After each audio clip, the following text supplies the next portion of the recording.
Bom dia a todos. Vamos dar seguimento, como o Vasconcelos fala, a nossa vigília, né, a nossa caminhada aí, intensa e acelerada. 7º painel, Administração Pública e Resultados. Gostaria de chamar à mesa para compor Leonardo Coelho Ribeiro, professor convidado de Direito Regulatório da FGV, mestre em Direito Público pela UERJ, advogado.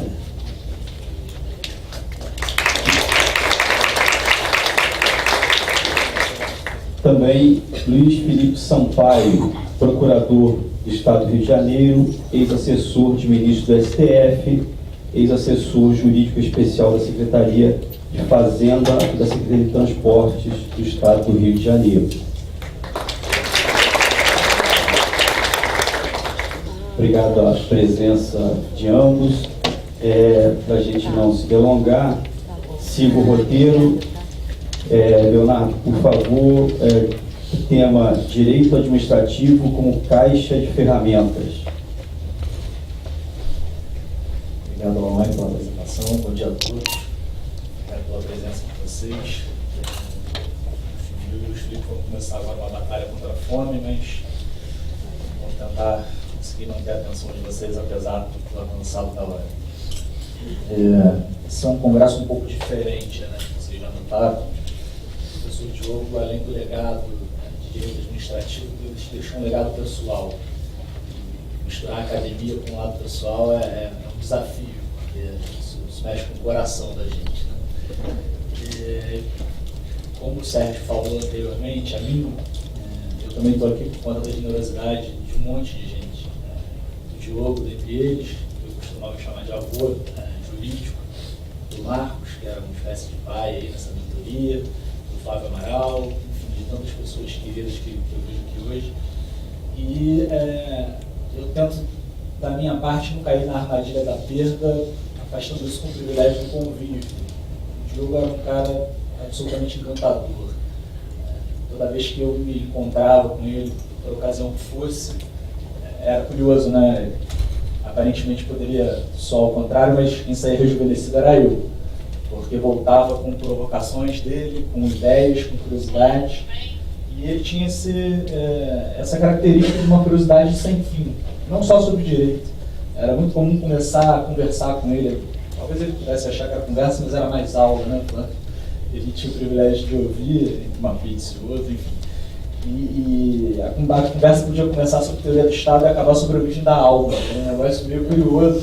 Você ficava olhando pensando, de onde saiu isso? Não é possível que ele encontre tempo para fazer qualquer tipo de pesquisa a respeito de outro objeto. E desse modo é um privilégio muito grande poder estar aqui e é fruto dessa generosidade.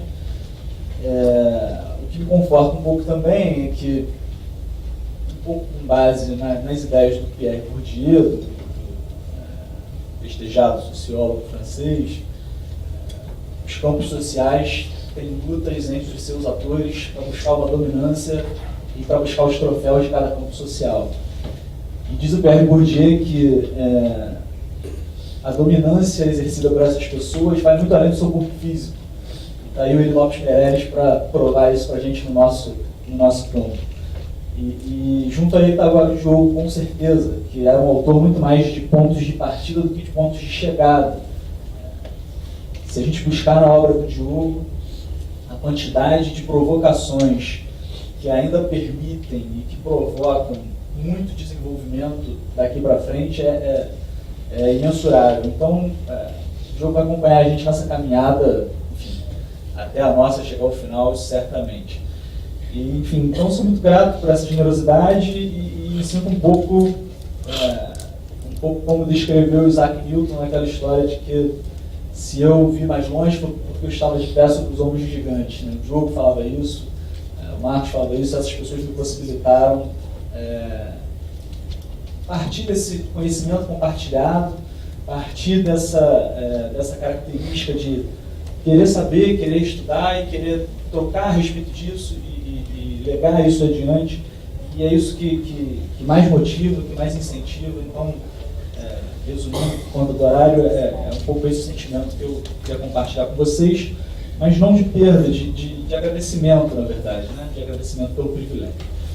Bom, o tema que me cabe tratar aqui hoje é o tema do direito administrativo como caixa de ferramentas. Título um pouco não usual, né? E propositalmente não usual. É o título de um livro que eu escrevi fruto da minha dissertação de mestrado, e eu quero abordar ele com vocês basicamente sobre 3 aspectos que pretendo fazer rápido. O primeiro deles é uma constatação de como o direito administrativo na prática funciona.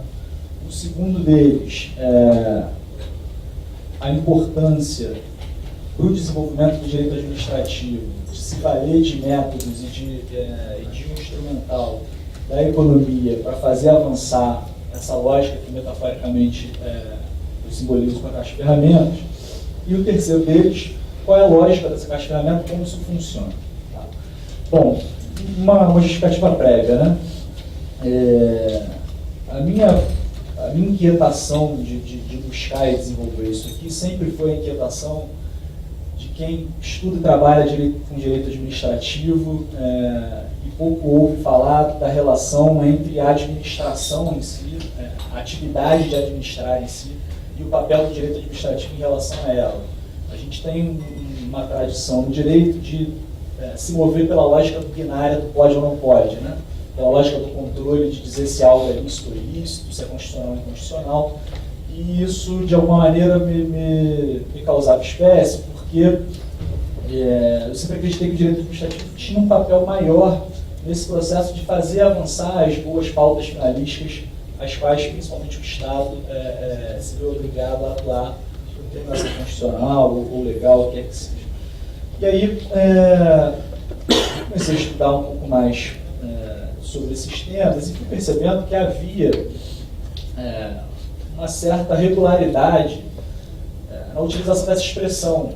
Aqui e lá, um pouco perdida até, assim, o professor Carlos Arissunto menciona que o jeito das pessoas de utilizar direito administrativo é como se fosse uma caixa de ferramentas para resolver o problema que está em cima da mesa. Há autores americanos que tratam do direito administrativo como uma espécie de toolbox. O professor Diogo Coutinho da USP também fazia uma menção ou outra, a professora Maria Paula da Laribus, mas eram menções muito esporádicas sobre um sentimento de constatação. E eu me peguei pensando, a gente discute tanto a relação entre o direito administrativo e o direito constitucional, e a gente tem uma tendência de, muitas vezes, até sobrepor o constitucional ao administrativo por conta das suas pautas e dos direitos em si, dos direitos em essência. Mas será que, no momento, no atual estado da arte, pensar direitos em espécie gera resultados mais positivos do que pensar arranjos que realizam esses direitos? Quer dizer, talvez a doutrina da efetividade e até a judicialização que a gente enfrenta hoje se deva um pouco a essa lógica de abordar direitos individualmente, né? E acho que é chegada uma boa hora da gente voltar a artilharia para o direito administrativo enquanto disciplina que, como disse o professor Sérgio André aqui no começo do dia, concretiza efetivamente esses direitos, né? Então eu situo essa investigação dentro do que o Gustavo Tenenbaum, que me precedeu aqui, foi da minha banca do mestrado, chamou de giro pragmático do direito administrativo. Quer dizer, sem abrir mão das conquistas democráticas constitucionais, pensar em como a gente pode empregar o direito administrativo de modo a melhor realizar os fins que se pretende realizar no direito público. Tá? Comecei a pensar, por que não entender que o direito administrativo é um instrumento? E aí o professor Tércio Sampaio Ferraz fala algo muito interessante, o direito como um saber tecnológico, né? Num mundo em que tudo é cada vez mais permeado pela lógica do capital e que as coisas são efetivamente instrumentalizadas a finalidades, o direito administrativo não passa ao lado. E nesse caso, cheguei à conclusão, reconhecer o direito administrativo como instrumental é tê-lo como mais e não como menos, porque está no instrumento a solução para realizar as finalidades. Então, fui buscar uma premissa filosófica que pudesse amparar isso, e essa premissa filosófica, naturalmente, está no pragmatismo, como disse o professor Gustavo Tenenbaum, não no jurídico necessariamente, mas no filosófico. que se pautava nesse tripé antifundacionalismo, contextualismo e consequencialismo. Quer dizer, não há verdades absolutas, as coisas precisam ser pensadas e exercidas de acordo com a realidade nas quais elas se situam, e é preciso medir o que se faz por meio das consequências e retroalimentar esse sistema, criar um sistema de feedback que possa aprimorar essa lógica. O pragmatismo filosófico talvez seja a principal contribuição norte-americana para a filosofia mundial. Ele, curiosamente, não é um tema de filosofia tradicional, metafísica, ele não estuda a existência ou questões finalísticas. Ele é basicamente um método, e um método que diz: eu preciso olhar para a experiência, eu preciso saber o que funciona, o que não funciona, e é isso que deve me pautar. De pragmatismo filosófico, a gente avançou nos Estados Unidos para o realismo jurídico, que lá, no primeiro momento, era uma resposta ao formalismo, era uma resposta a um positivismo exacerbado, que acreditava que a ciência jurídica deveria seguir a mesma lógica de todas as outras ciências, e, portanto, ela era pronta e acabada e tinha respostas internas para toda e qualquer questão. E aí você tem, até no direito administrativo a gente nota isso, a teoria do órgão, você tem um comparativo com uma biologia, etc. Isso tudo ainda é muito permeado dessa lógica formalista. E o realismo veio para dizer que vale muito mais a experiência do que a lógica interna, e que a gente deve se pautar muito mais pelo que efetivamente funciona do que por uma lógica descolada da realidade. E por que o direito administrativo seria especialmente instrumental? Eu tenho para mim que o direito administrativo tem algumas características que o tornam especialmente instrumental. Em primeiro lugar, ele é um direito de continuidade, diferente do constitucional. O direito administrativo, como prova a sua história desde a origem, e o Alexis Tocqueville tem um livro excelente sobre isso, o direito administrativo ele tende a continuar apesar das mudanças de poder e das mudanças, inclusive, de constituição. A ruptura é muito rara. Em segundo lugar, o direito administrativo ele é cada vez mais um direito de múltiplos interesses. A quantidade de interesses que cabe debaixo do guarda-chuva do interesse público é infindável, né? Em terceiro lugar, o direito administrativo é um direito tipicamente de acumulação de institutos. A gente teve momentos mais estatais, a ascensão da regulação, a retomada das concessões. Nada disso faz com que o momento anterior seja negado e que os instrumentos sejam deixados de lado, eles continuam à disposição para serem utilizados. E, por fim, o direito administrativo é efetivamente a face concreta do direito público. É a face com que todo administrado, pelo menos uma vez na vida, vai lidar. Ele é a cara da administração pública, ele é a cara das pautas finalísticas do Estado, onde você tira sua carteira de motorista, é multado, e pense nas coisas mais comezinhas. Mas, ao mesmo tempo, é onde se tomam as grandes decisões de planejamento, as definições de marcos regulatórios, grandes políticas públicas, enfim. E, nesse sentido, pensar nos institutos de direito administrativo como ferramentas que devem ser combinadas para, da melhor forma possível, gerarem os incentivos a alcançar as finalidades que se quer, é que eu acho que deve ser o nosso foco de desafio. E aqui a minha preocupação também é mais ponto de partida do que ponto de chegada. Bom, feita essa primeira colocação, a segunda pergunta que se pôs para mim foi: e qual é a lógica desse negócio? A lógica disso é justamente enxergar que os institutos de direito administrativo representam arranjos de incentivos, inexoravelmente. Quando você tem o medo de uma sanção, ou você tem um incentivo de uma premiação, ou você tem o mérito de um reconhecimento, enfim, você tem diversos mecanismos de incentivo às pessoas. E o que a gente mais vê em matéria de direito administrativo são arranjos jurídicos que desconsideram os incentivos que geram. Retomo aqui um exemplo já tratado das multas regulatórias. Por conta do aparato de cobrança, por conta da necessidade fiscal, por conta da não definitividade da jurisdição administrativa, pelo que quer que seja, pelo conjunto desses fatores todos, acontecia que as multas regulatórias não serviam à finalidade que se pressupunham servir, a qual deveriam servir. E, portanto, esse arranjo de incentivos não conduzia à conclusão que deveria conduzir. Então é preciso repensar o porquê disso e adotar medidas que pontualmente possam ir aprimorando esse tipo de arranjo de incentivo. E é um pouco o que tenta se fazer por meio dos acordos substitutivos e das soluções consensuais que tanto se falou aqui. Quer dizer, aprender e diagnosticar onde estão os pontos de fuga regulatória, porque é natural que qualquer administrado, qualquer destinatário da lei, o comando que seja, tente aprimorar, tente ampliar o seu patrimônio jurídico, o seu patrimônio, assim como se faz com o patrimônio econômico, a gente tenta ter mais direitos e menos deveres, isso é natural. Então é natural que as pessoas se adequem às regulações, às disciplinas normativas, para serem menos oneradas e encontrarem mais benefícios. E, portanto, se valer da lógica econômica, que é uma lógica que enxerga tudo na vida, que orienta a vida social das pessoas como instituições, e instituições que são, na verdade, regras do jogo, que geram incentivos, é uma lógica muito importante, muito interessante para a gente trabalhar em conjunto, fazendo as devidas compatibilizações, para a gente trabalhar em conjunto com o nosso ferramental do direito administrativo. E o direito administrativo já trabalha de longa data com algumas coisas nesse sentido, talvez sem perceber tanto. Se a gente olhar para a doutrina do direito de desenvolvimento, que tinha uma lógica de pensar bons modelos institucionais para replicar em países em desenvolvimento e fazer com que eles chegassem a um nível de países desenvolvidos, para depois pensar numa nova doutrina do desenvolvimento que começa a questionar que não se poderia transplantar isso acriticamente, porque as realidades são diferentes, etc. Toda a lógica está em transplantar arranjos de incentivos que geram os incentivos certos para combater corrupção, gerar desenvolvimento, etc. etc. Então, essa junção entre o direito e a economia, uma lógica muito de análise econômica do direito, para trazer esse tipo de abordagem para o direito administrativo, isso pode ser muito frutífera porque ele se propõe, que deve ser ampliar o nível de efetividade dos direitos dos quais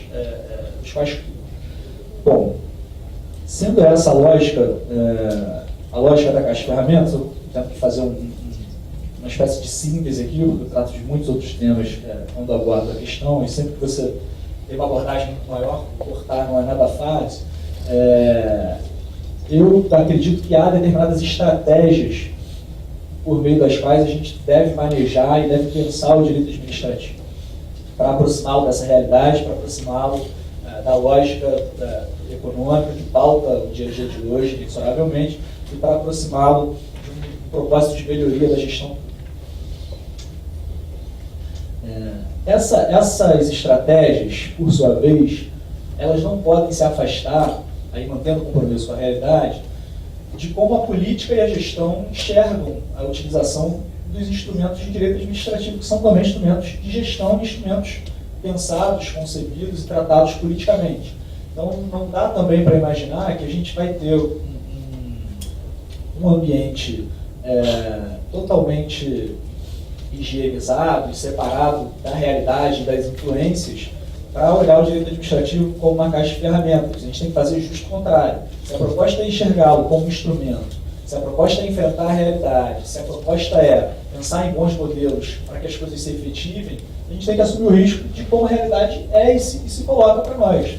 E a lida política, que para nós é Instituto de Direito Administrativo, é uma lida que considera interesses dos representados, interesses dos representantes, e aí trazer a lógica do Corpo Joyce para cá é muito importante. A lida da administração e da gestão pública com essas ferramentas também se vale de outra série de objetivos e de interesses. Então, incorporar e considerar isso como premissa, ao invés de ignorar a existência, evita com que, como foi falado antes de mim, o direito, a realidade, vire as costas para o direito. E a gente fique discutindo temas que não se traduzem na realidade em resultados concretos. Caminhando por uma síntese, portanto, eu tenho para mim que a gente tem duas grandes abordagens a partir dessa lógica de caixa de ferramentas. Uma abordagem diagnóstica, de poder parar para olhar os arranjos jurídicos existentes, seja ele um marco regulatório, seja ele um regime jurídico de servidores públicos, seja ele um contrato em si, quer dizer, a amplitude disso e desse tipo de metodologia é bastante ampla. Olhar esses arranjos jurídicos existentes, analisar os incentivos que eles geram e os resultados que eles produzem. Primeiro passo, fazer um diagnóstico. O que dá certo, por que dá certo e em que medida dá certo. Ou o que não dá certo, por que não dá certo, etc. Daí a gente vai ter pequenos quadros diagnósticos, né? Pequenas auditorias, vamos dizer assim. para então se valer de uma lógica subsequente prognóstica, de pensar o que deu certo em experiências paralelas, parecidas, por que poderia dar certo nesse arranjo, nesse contexto, para me valer do pragmatismo novamente, nesse contexto que a gente está tentando aplicar agora, e pensar modelos dessa forma. No Brasil a gente tem uma história de grandes esperanças de que o novo vai resolver os problemas que já existem, né? É muito comum a gente fazer uma nova lei que muda tudo e que agora tem a promessa de alcançar o que a lei anterior já não alcançava mais. E aí, tomando emprestado da ciência da administração, isso talvez seja o maior dos erros, porque a gente sai de um cenário que, ainda que não desejado, era ao menos conhecido, e passa a um cenário totalmente desconhecido, no qual a gente se lança a esperança de torcer para que as coisas deem certo. E que, no primeiro momento, necessariamente gera paralisia. E ninguém sabe como é o novo. Por mais que você queira, ninguém sabe como as coisas vão ser. Até as interpretações acontecerem, os interesses se acomodarem, as lutas pelos direitos e deveres se compatibilizarem, vai um tempo tremendo. E esse tempo custa muito caro. Então, essa lógica de diagnóstico e prognóstico, que é uma lógica contínua, ela é complementada pela forma de se fazer isso, que eu trago prestado da ciência da administração, que é a de se mover preferencialmente por experimentalismo e de uma maneira incremental. O que isso quer dizer? Eu devo, ao máximo, evitar me lançar ao novo e ao desconhecido sem antes experimentar controladamente. Então, portanto, se eu quero lançar uma nova modalidade de licitação, o mais adequado não é que eu faça uma lei nova, acabe com as anteriores e crie novas modalidades, porque aquilo vai ser segurança para todo mundo. O mais adequado é, controladamente, criar uma modalidade específica num ambiente reduzido, testar o seu funcionamento e então começar uma expansão incremental, daí o incrementalismo. E é muito curioso que em administração, o professor Charles Lincoln, que é um grande nome do tema, ele reflete essa lógica do incrementalismo sobre o viés de que, se você toma pequenas mudanças, pequenas decisões de mudança sequencialmente, você tem em potência a capacidade de produzir resultados muito mais significativos do que tomando uma grande e drástica mudança de uma tacada só. E é curioso perceber isso. A gente tem, talvez, o impulso de pensar o contrário. E a realidade e a experiência mostra que não é assim. E aí, trazendo um exemplo concreto, para não ficar no campo teórico, numa das poucas experiências que a gente teve nesse sentido, eu acho que a gente pode falar do pregão com segurança, né? Pensado dentro da Anatel, em primeiro lugar, estranhado vamos dizer assim, alvo da tentativa de uma pecha de inconstitucionalidade, testado e bem sucedido, incrementalmente aplicado a partir daí no movimento inverso, quer dizer, os outros órgãos e entidades começaram a reivindicar o direito de usar o pregão, porque só a Anatel poderia, e hoje certamente é a modalidade mais utilizada de contratações públicas. Então falta para a gente uma cultura de perceber que por trás de todo arranjo há incentivos, que esses incentivos devem, no máximo possível, influenciar os agentes a alinharem os seus objetivos privados aos objetivos públicos que se quer realizar, e que a gente precisa fazer experimentos descentralizados para colher resultados, ter um grande laboratório de experiências e, a partir daí, incrementar o que a gente tem e não abandonar o que a gente tem. Então essa é um pouco a ideia que eu tento desenvolver nesse livro do Direito Administrativo como Caixa de Ferramentas. Como eu disse, é muito mais um ponto de partida, porque é uma provocação de como se vê o direito administrativo e que eu espero possa cada vez mais permear as preocupações de quem tem esse tipo de preocupação, de que as coisas, assim como o Marco Juliana dizia, funcionem para resolver os problemas da vida, né? A gente, já que o direito administrativo é concreto, é contínuo, é cotidiano, e que ele toca a vida de todos nós, que ele sirva para resolver. E não que ele sirva para ser um discurso descolado da realidade e que, por conta do descolamento, impede o avanço. Muito obrigado pela atenção de vocês.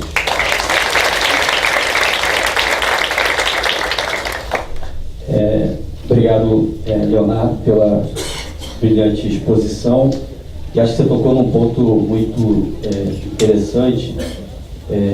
A lição que o professor Diogo passava de diversos temas e discussões. Eu tive a felicidade também de escutar de um outro jurista, o ministro Evandro Lins e Silva, uma lição também nessa linha, que é estude filosofia, sociologia, economia, se sobrar um tempo você estuda direito. Mas, porque realmente se o direito estiver descolado dessa realidade, ele não vai ser direito, ele vai ser absolutismo, ele vai ser algo diferente. Não significa que a gente não tem que estudar o direito, mas tem que estudar ele e muito mais outras questões. Seguindo, Luiz, com a abordagem bens públicos e soluções econômicas. Obrigado. Obrigado, Laone. Inicialmente, eu queria destacar que no ano passado, no Congresso do IDAERJ, a primeira coisa que eu disse na minha palestra foi que eu me senti honrado de falar logo após o professor Diogo. E, infelizmente, esse ano ele não está mais aqui entre nós. Ele, naquela ocasião, não estava muito bem de saúde, mas fez questão de vir aqui ao IDAERJ fazer a conferência inicial, porque para ele, como foi dito agora há pouco, o compromisso era sempre muito importante. Então, ele não só tinha esse compromisso com o IDAERJ, como também sempre teve com a Procuradoria-Geral do Estado, e não é à toa que sempre foi homenageado inúmeras vezes aí pelas associações, procuradores, nacional, etc. Então, assim, fica aqui a minha homenagem singela ao professor Diogo. Queria dizer também que estou muito feliz de estar dividindo o painel com o Leonardo, que é meu companheiro de sofrimento durante o mestrado, né? Quando você passa muito tempo sofrendo ao lado de alguém, você acaba criando um vínculo mais forte com essa pessoa. Então, assim, o Léo acabou sendo essa pessoa, assim como outros que eu já vi aqui, como o José Marcos Vieira, está aqui também, queria agradecer a presença, e não só dos meus colegas de sofrimento, mas também dos alunos, dos residentes, dos estagiários, dos colegas procuradores e dos demais presentes. Vamos passar aqui direto ao tema, já que o tempo é curto, que trata de bens públicos e soluções econômicas. E esse foi um tema que eu escolhi, em especial, eu escolhi falar aqui nesse ano, em especial por causa da situação de crise econômica que a gente vive.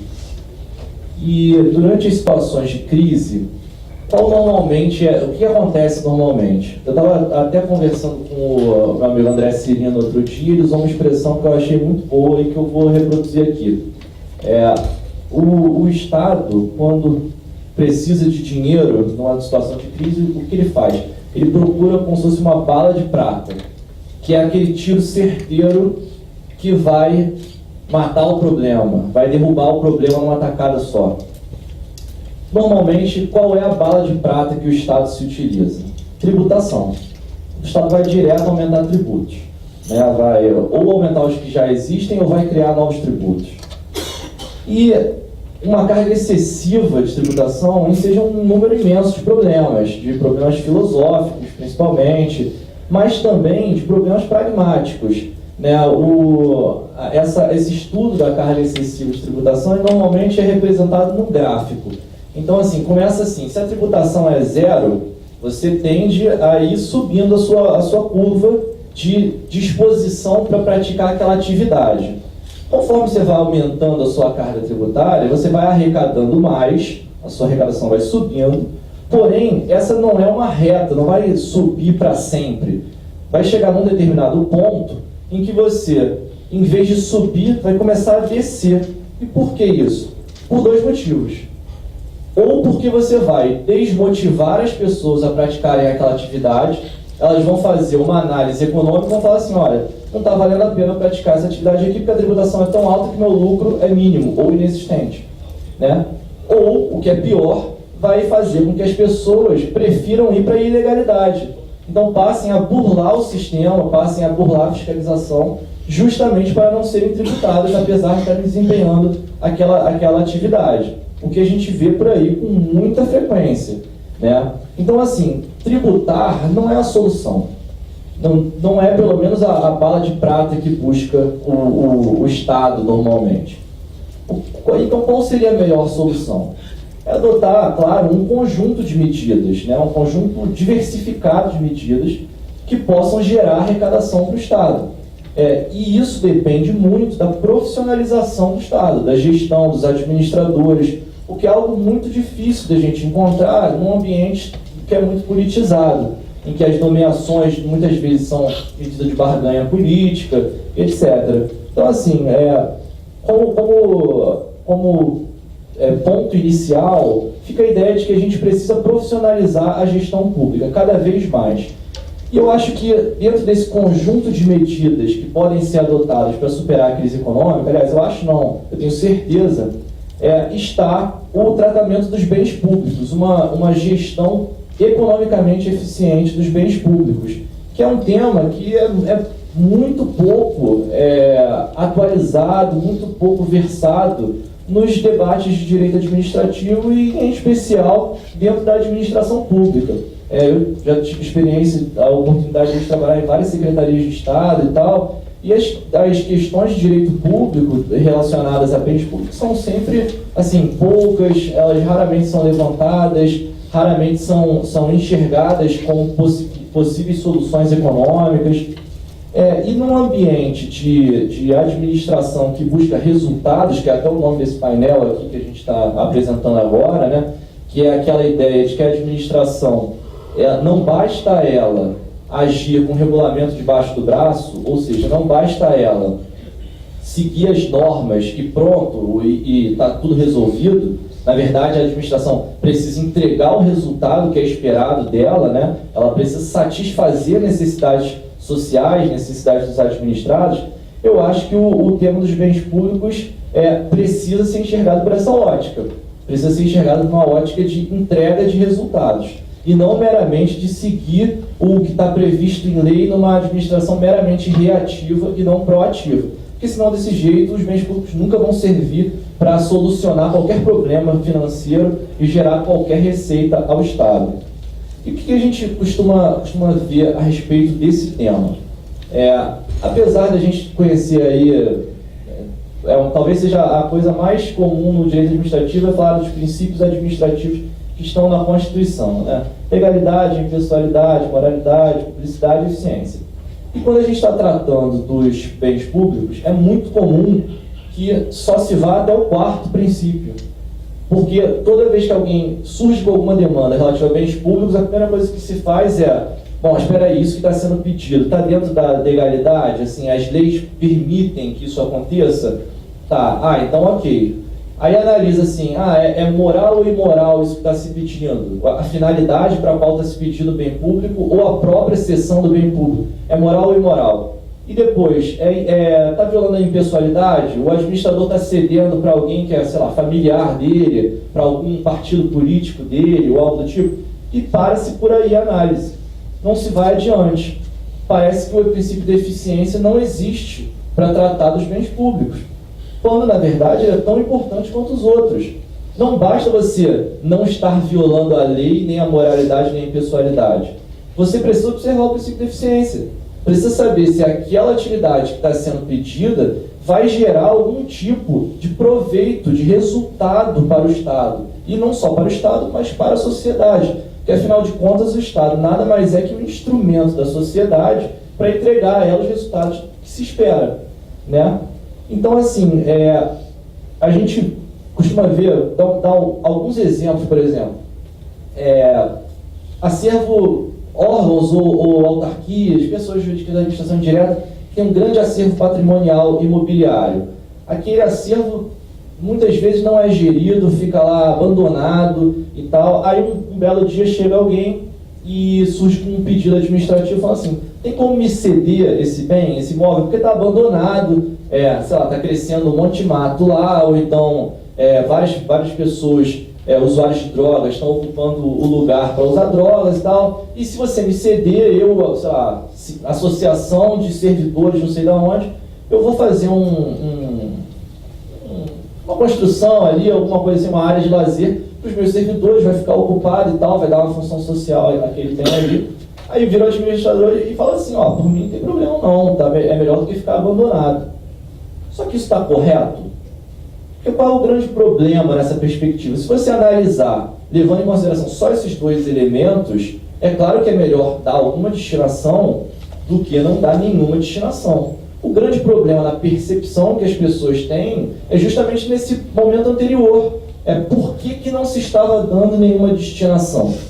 Se a Constituição tem lá expressamente previsto que é indispensável dar função social à propriedade privada, que dirá a propriedade pública. Não é só uma imposição política, não é só um dever político de dar uma função social àquele bem, é um dever jurídico, um dever imposto pelo ordenamento jurídico. O administrador tinha, assim como continua tendo, o dever de dar função social a todos os bens públicos que estejam sob o comando dele, estejam sob a gestão dele. Então não é simplesmente dizer assim, mas a gente não estava dando nenhum uso, agora eles estão pedindo um uso que vai ajudar. Não é isso. Você não pode justificar um erro com outro. Para você fazer uma sessão como essa, é claro que você vai ter que fazer um monte de estudo, vai ter que virar e falar, vai ter que analisar, essa é a melhor solução que eu posso dar para esse bem? Ou existem outras soluções? Será que eu mesmo, a administração pública, eu não posso usar esse bem diretamente para algum outro tipo de situação? Ou será que o melhor é conceder para a iniciativa privada, muitas vezes privatizando de forma ilegítima o que é um patrimônio público? Porque nessa situação, nesse exemplo que eu citei, quem vai se beneficiar disso são os servidores vinculados àquela associação. A sociedade em geral vai ficar sem utilizar aquilo. Muitas vezes sem contrapartida econômica nenhuma. Muitas vezes a contrapartida econômica pela cessão de bens, principalmente bens imóveis, é ínfima. Não paga, assim, nem o começo do faturamento que alguns empreendimentos comerciais têm. Então, por exemplo, muitas vezes o Estado cede uma área para a construção de shopping, para a construção de um pool gastronômico, ou o que quer que seja. E a contrapartida dele é um valor irrisório. Né? Muitas vezes só o próprio empreendimento, só fazendo publicidade ali, já vai ganhar mais do que aquilo que ele paga ao Estado para ter criado toda aquela estrutura naquele terreno, naquele imóvel que era do Estado. Então, assim, a gente vive um ambiente de um hábito de má gestão dos bens públicos. Isso precisa ser modificado através da profissionalização da gestão pública. Precisa de lei para isso? Não há necessidade de lei, porque isso está dentro da atividade administrativa. A gestão do patrimônio público pode ser feita não só pela legislação administrativa, né, pela emissão de decretos, resoluções, ou por atos administrativos. Né? Uma lei que eventualmente viesse a dizer como é que vai ser feita essa gestão, teria que ser mais de natureza principiológica ou criar regras muito gerais, sob pena de amarrar indevidamente o administrador. Porque aqui a gente tem que abrir espaço também para criatividade na administração pública, para que as soluções econômicas que forem surgindo permitam ao administrador utilizá-las sem que ele eventualmente venha a ser responsabilizado, justamente quando ele está atuando de boa fé, querendo entregar resultados para a sociedade. Né? É preciso criar, então, essa mentalidade de resultados da gestão dos bens públicos. E aí, partindo dessa ideia de resultados, a gente precisa enxergar a questão sob duas óticas também. Dentro da iniciativa privada, ou seja, para as pessoas jurídicas lá de direito privado, qual é a ideia de um bom resultado, um resultado bem sucedido? É a geração de lucro. Ganha no mercado, entrega o resultado à pessoa jurídica que gera mais lucro, que adota as medidas que vão fazer ela gerar lucros, porque afinal de contas ela atua em um regime de competitividade. Essa mentalidade ela não pode ser transposta acriticamente para a administração pública, porque a administração pública não trabalha só em regime de competitividade, ela trabalha em algumas ocasiões nesse regime, mas em muitas outras não. Muitas atividades da administração pública, na verdade a maior parte delas, é deficitária. Então, assim, sempre que você pensar em direitos prestacionais, por exemplo, você vai ter uma atividade deficitária, que não tem como você pensar no resultado como uma atividade que dê mais lucro. Né? Você está entregando prestações sociais a pessoas necessitadas. Então, o sucesso o resultado que se espera não é aquele que gere mais lucro. Portanto, a gente tem aí duas perspectivas de um bom resultado pela administração. Uma delas é a redução de despesas. Né? A boa administração é aquela que entrega o resultado deficitário gastando o mínimo possível, mas ainda assim entregando um bom resultado. E a outra perspectiva é aquela de que nas atividades que não são deficitárias, a administração pública deve fazer o máximo possível para gerar lucros, para que esses lucros posteriormente possam ser convertidos em prestações sociais. Porque, afinal de contas, como mencionei aqui anteriormente, a ideia do Estado é servir a sociedade, e não o contrário, não a sociedade servir o Estado. Então a gente tem essas duas perspectivas aí. Na perspectiva de redução de despesas, que a gente poderia aqui pensar rapidamente como exemplo? Vamos supor que tenha tido um desastre natural, deslizamento de terra, muitas pessoas ficaram desabrigadas, e aí o Estado, como medida ali paliativa e temporária, resolve pagar aluguel social para um grupo de pessoas que não tem moradia naquele momento. Na análise, para definir essa política de pagamento de aluguel social, foi levado em consideração, por exemplo, a possibilidade de utilização de imóveis públicos residenciais abandonados? Porque eu tenho certeza que a maior parte das administrações públicas tem imóveis públicos residenciais que não são geridos adequadamente. Então, assim, vale mais a pena economicamente fazer o quê? Pagar o aluguel social ou falar para as pessoas, você vai poder ficar morando aqui durante um tempo? Eu não sei, isso não é uma coisa que ninguém pode dizer a prioristicamente. É preciso estudar anteriormente, fazer essa análise. Então essa é uma ideia de você fazer uma análise para entregar um resultado na redução de despesas. E na parte de aumentar lucros, existem inúmeros outros exemplos, né? Então, um exemplo, por exemplo, um exemplo, constou até num pacote de medidas que a PGE, assim, num esforço louvável, elaborou e enviou para o governo, para a Casa Civil, durante esse período de crise, para que ajudasse o governo a ter ideias para tentar solucionar o panorama atual e sair da crise. Que é a exploração de naming rights, que foi inclusive o tema do livro que eu escrevi. Então eu aproveitei a situação, que já tinha acabado de escrever um livro sobre isso, sugeri para constar nesse pacote, e a PGE acabou acolhendo e enviando o pacote para o governo, que é a comercialização de nome, né, dos bens públicos para gerar receita. Essa é uma medida possível. A colocação de outdoors, por exemplo, em imóveis públicos, é outra medida possível. Eu agora em maio estava na Itália, e aí estava visitando uma das principais catedrais lá da Itália. Tudo bem, catedral não é imóvel público, mas supondo que fosse imóvel público. E assim, ela estava em reforma, e aí eu perguntei assim, tem um monte de outdoor em volta da catedral, mas isso não é normal, lá no Brasil não é muito comum. Aí falaram assim, não, mas esses outdoors aí estão pagando a reforma da igreja. Mas aqui, normalmente, se a gente propusesse isso, já teria certamente um batalhão de pessoas falando assim, não pode, está misturando as coisas, existem limites para comercialização e etc. É claro que existem limites para comercialização, mas não dá para querer que o Estado entregue tudo e, ao mesmo tempo, amarrar o Estado de forma que ele não consiga produzir lucros nem reduzir as despesas dele. Não dá para você ter o melhor dos mundos sempre, é preciso fazer concessões em alguns momentos. Nesse caso aí, lá na Itália, por exemplo, me surpreendeu muito. Existem várias outras formas de comercialização dos espaços públicos que as pessoas podem considerar mais questionáveis. Por exemplo, tem um caso que é citado pelo Michael Sandel no livro deixado O que o Dinheiro Não Compra, que ele fala que em uma determinada praia dos Estados Unidos, a administração pública fez um contrato com uma empresa lá de refrigerantes para que aquela empresa tivesse o monopólio da comercialização dos refrigerantes dela naquela praia. Então, o que aconteceria? Nenhuma outra empresa poderia vender refrigerante de outra marca ali. Isso não significa que as pessoas não poderiam tomar refrigerante de outras marcas. Elas poderiam, mas vender ali só aquela empresa. Isso é permitido? Isso é proibido? Vai ter que se discutir. Eu não tenho uma resposta a priorística para isso. Certamente não tem nenhuma lei vedando isso expressamente.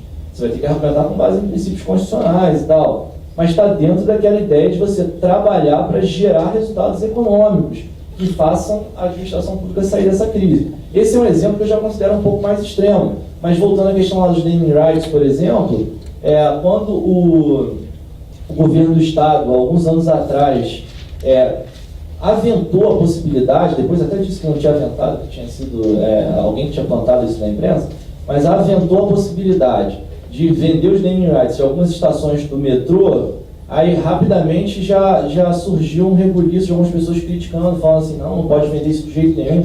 No caso era a estação de Copacabana, que tinha acabado de ser inaugurada, se não me engano era da Cardeal Arco Verde, e aí disseram, não, isso é um absurdo, isso viola a moralidade e tal. Mas assim, colocar o nome de uma outra empresa junto ou substituindo ou junto do nome daquela estação para gerar receita, para ampliar a malha metroviária, gera moralidade ou isso faz bem para a sociedade? Em Dubai, por exemplo, toda a linha de metrô, de trem foi construída assim. Praticamente mais da metade do financiamento feito dessa forma. E lá funciona como um negócio de primeiro mundo. Então, assim, a gente, às vezes, tem algumas concepções arraigadas que impedem o progresso, digamos assim. Não estou dizendo que qualquer coisa que venha a ser proposta é progresso, mas a gente precisa analisar com calma tudo que é proposto para ver se são soluções positivas ou negativas.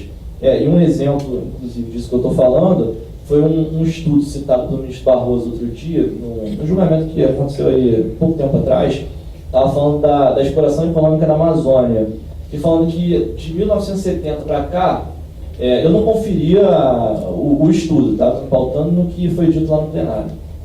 E de 1970 para cá, foi desmatado mais ou menos uma área equivalente a dois territórios da Alemanha, né?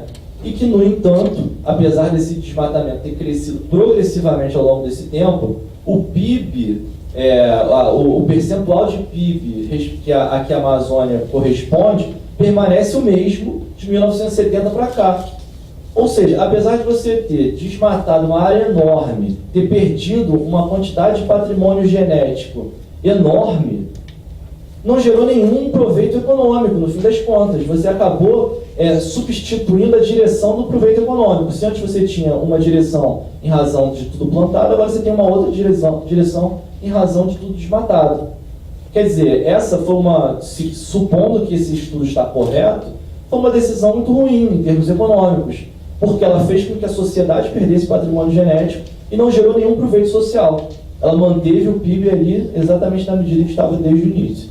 Então, isso tudo é para dizer que a gente precisa colocar em pauta a profissionalização da gestão de bens públicos. É uma ferramenta muito importante para a gente superar a crise. Não é a bala de prata que é procurada por nenhum Estado, mas é certamente um ponto muito importante em qualquer conjunto de medidas que venha a ser adotada. Era isso que eu gostaria de falar. Desejo a todos uma boa tarde e um bom congresso.